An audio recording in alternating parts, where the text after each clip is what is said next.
Karena memiliki akses spesial, Kylie dan Julia bisa masuk pesawat pertama kali dan tidak ada satu orang pun di sana. Barulah setelah beberapa lama, para penumpang lain sudah masuk. Proses boarding berjalan dengan lancar. Tidak ada satupun penumpang yang bersikap aneh atau mencurigakan. Terlihat dari tatapan Julia dan ibunya, mereka benar-benar merasa kehilangan. Dan nanti setelah pesawat ini sampai ke tujuannya, mereka akan memulai hidup baru. Terlihat peti yang membawa jasad ayah Julia sudah masuk ke pesawat dan akan dimakamkan di New York agar dekat dengan mereka. Pesawat lepas landas dengan sempurna dan saat tanda sabuk pengaman sudah dimatikan, Kylie mengajak Julia tidur di kursi belakang karena memang sedang kosong, sehingga Julia bisa tidur dengan nyaman. Namun saat Kylie terbangun dari tidurnya, ia tidak melihat Julia di sana. Kursi tempat Julia tidur sudah kosong. Awalnya Kylie mengira Julia sedang pergi ke toilet, namun setelah diperiksa ternyata tidak ada. Pramugari berkata bahwa ada seorang anak perempuan berada di ruang makan, namun ternyata itu bukan anaknya. Kylie yang penasaran masih terus mencari dan berusaha menjelaskan ciri-ciri Julia kepada pramugari. Namun tetap saja tidak ada yang merasa melihat anak perempuan seperti yang dijelaskan Kylie. Karena pesawat ini begitu besar, Kylie harus mencari sampai ke kabin bagian bawah dan tetap saja ia tidak menemukan Julia. Saat Kylie kembali ke tempat duduknya, boneka beruang milik Julia tiba-tiba ada di kursi. Penumpang di belakang kursi Kylie pun merasa tidak pernah melihat ada anak perempuan bersama Kylie. Akhirnya pramugari pun mencoba membantu dengan memberikan pengumuman bahwa ada anak yang hilang dan jika ada yang melihat silahkan menekan tombol panggilan. Tapi tidak ada satupun penumpang yang memberikan laporan. Kylie meminta pesawat untuk digeledah dan semua penumpang kembali ke kursinya. Namun tentu saja hal itu tidak bisa dilakukan begitu saja sebab banyak prosedur yang harus dilewati. Penumpang yang duduk tepat di depan Kylie pun juga mengatakan bahwa mereka tidak pernah melihat Kylie bersama seorang anak perempuan. Karena merasa laporan kehilangannya diabaikan, Kylie terus memaksa para pramugari untuk mencari anaknya. Setelah salah satu pramugari memeriksa daftar nama penumpang, tidak ada nama Julia. Kylie tentu saja tidak percaya karena ia begitu yakin masuk pesawat ini bersama anaknya. Jika memang perkataan Kylie benar, pramugari memintanya untuk menunjukkan tiket dan boarding pass milik Julia. Namun saat Kylie memeriksa bagasi kabinnya, tas Julia tidak ada. Sekarang Kylie malah berpikiran bahwa anaknya sudah diculik. Walaupun sudah dihalangi, Kylie nekat berlari ke arah kokpit dan menggedor pintu memanggil kapten penerbangan ini untuk keluar. Salah satu polisi udara di penerbangan ini pun langsung menahannya dan meminta Kylie untuk tenang. Kapten akhirnya keluar dan melihat paspor anak Kylie yang hilang. Pramugari yang bekerja di pintu masuk mengatakan bahwa ia tidak ingat apakah Kylie membawa anak atau tidak. Kapten menanyakan apakah Kylie sedang dalam pengaruh obat tertentu atau tidak. Akhirnya Kylie mengaku bahwa belakangan ini ia mengalami stres karena suaminya meninggal dengan cara yang cukup buruk. Kapten menanyakan satu persatu orang di forum ini apakah ada yang melihat Kylie membawa anak atau tidak, dan semua orang menjawab tidak. Kylie mulai sadar bahwa kini semua orang sudah menganggapnya sedang berhayal atau mengada-ngada. Karena Kylie terus memaksa dan sangat yakin bahwa anaknya ada di pesawat ini, kapten pun memerintahkan semua awak kabin untuk menjalani proses pemeriksaan lebih lanjut untuk mencari keberadaan Julia. Lampu kabin langsung dinyalakan dan semua penumpang diminta untuk kembali ke tempat duduk. Toilet dikosongkan, semua bagasi diperiksa, dan salah satu awak kabin diminta masuk ke dalam ruang kelistrikan untuk mencari lebih jauh. Polisi udara kini ditugaskan untuk mengawal Kylie kemanapun ia akan pergi karena sudah dianggap bisa menimbulkan ancaman bagi penumpang lain karena emosinya yang kacau. Namun dalam kondisi seperti ini, tetap saja ada pramugari nakal yang malah memanfaatkan momen untuk berduaan. Kylie yang tengah mencari anaknya malah tertuju perhatiannya pada seorang pria keturunan Timur Tengah dan tanpa alasan yang jelas, Kylie menuduh pria inilah yang menculik anaknya. Tentu saja sikap Kylie tidak bisa dibenarkan karena ia tidak punya bukti apapun dan menuduh hanya karena dari penampilan seseorang. Pria ini pun diminta untuk menunjukkan identitasnya dan bukti kegiatannya selama ada di negara asal. Setelah diperiksa, ternyata tidak ada hal yang mencurigakan. Bukannya semakin tenang, Kylie malah berbuat kekerasan kepada penumpang Timur Tengah yang tak bersalah ini. Polisi udara ini memperingatkan Kylie sekali lagi untuk tidak membuat keributan, sebab jika tidak, Kylie akan diborgol. Di tengah perdebatan Carson dan Kylie, seluruh awak kabin telah mengumumkan bahwa proses pencarian sudah selesai dan semua penumpang boleh kembali beraktivitas. Tentu saja Kylie tidak puas kelas dan langsung menemui kapten. Namun ternyata kapten membawa berita yang cukup membuat Kylie terpukul. Kapten sudah mendapat informasi dan bukti dari rumah sakit bahwa anak yang dari tadi dicari oleh Kylie sudah meninggal bersama suaminya. Itu artinya Julia tidak pernah ada bersamanya dan tidak mungkin naik ke dalam pesawat ini. Namun Kylie tetap keras kepala dan tidak mau menerima kenyataan. Kapten pun juga sudah tidak mau lagi melayani permintaan apapun dari Kylie. Pria Timur Tengah yang sudah difitnah oleh Kylie tadi pun langsung melumpuhkannya. Setelah semua keributan yang terjadi, Kylie diborgol di kursinya dan penumpang yang merupakan seorang ahli terapis mencoba untuk menenangkan Kylie. Terapis ini berusaha membuat Kylie menerima perasaan duka di dalam dirinya sehingga tidak lagi berhalusinasi dan berhayal bahwa keluarganya masih hidup. Tapi bukannya sadar, Kylie malah seperti merencanakan sesuatu dan meminta Carson mengantarnya ke toilet. Setelah masuk ke dalam, Kylie langsung melepaskan jaketnya dan masuk ke dek pesawat. Kylie bisa tahu seluk-beluk pesawat ini karena memang ia bagian dari perancang mesin dan sistem kelistrikan. Ternyata Kylie membuat kekacauan di pesawat dengan cara mengeluarkan masker oksigen sehingga semua orang mengira bahwa tekanan udara sedang menurun.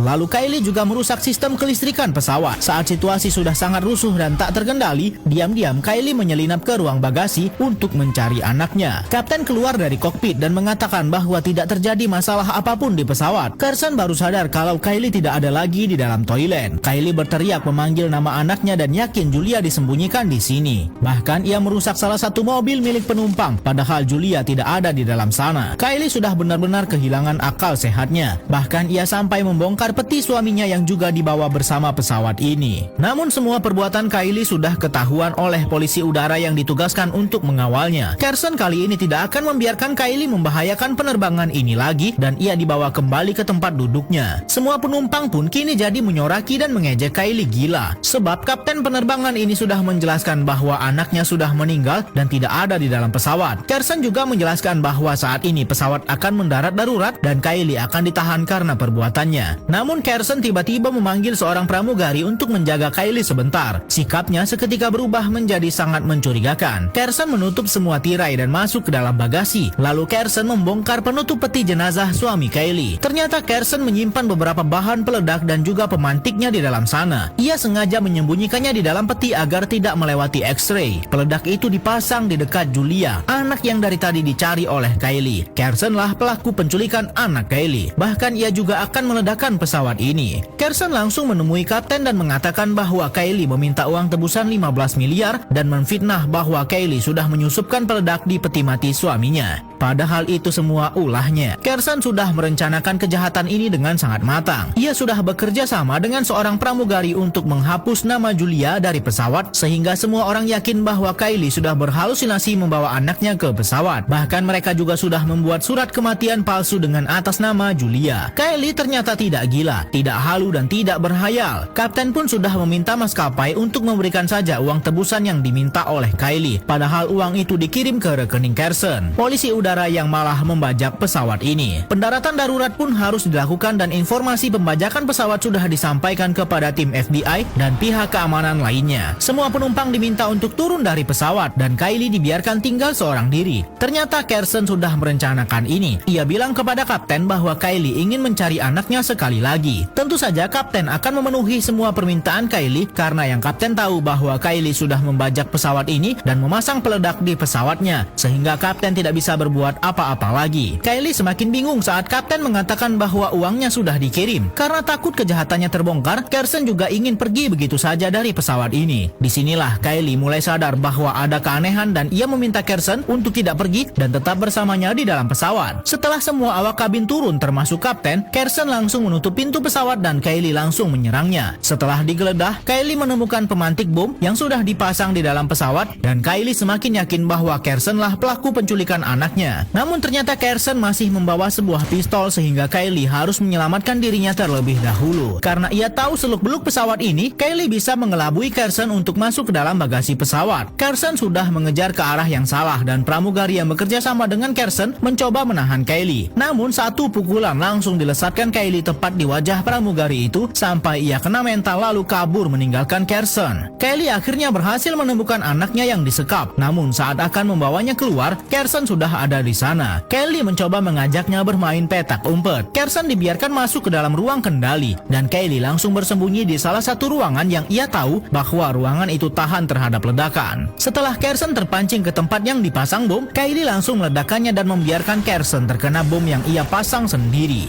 Semua orang mengira bahwa Kylie benar-benar membajak dan meledakkan pesawat ini. Namun setelah ia keluar membawa anaknya, barulah mata semua orang terbuka. Kaptenlah orang yang paling bingung dengan semua kejadian ini. Barulah setelah Kylie dan Julia diamankan, tim FBI langsung memberikan penjelasan bahwa Carson dan sindikannya sudah terbukti bersalah dan Kylie dibebaskan dari semua tuduhan yang diberikan kepadanya. Semua penumpang yang menganggap Kylie gila dan berhalusinasi pun kini hanya bisa menyesali perkataan dan perbuatan mereka setelah melihat Kylie menggendong Julia di depan mata mereka semua. Beginilah akhir dari film yang cukup menguras emosi kali ini.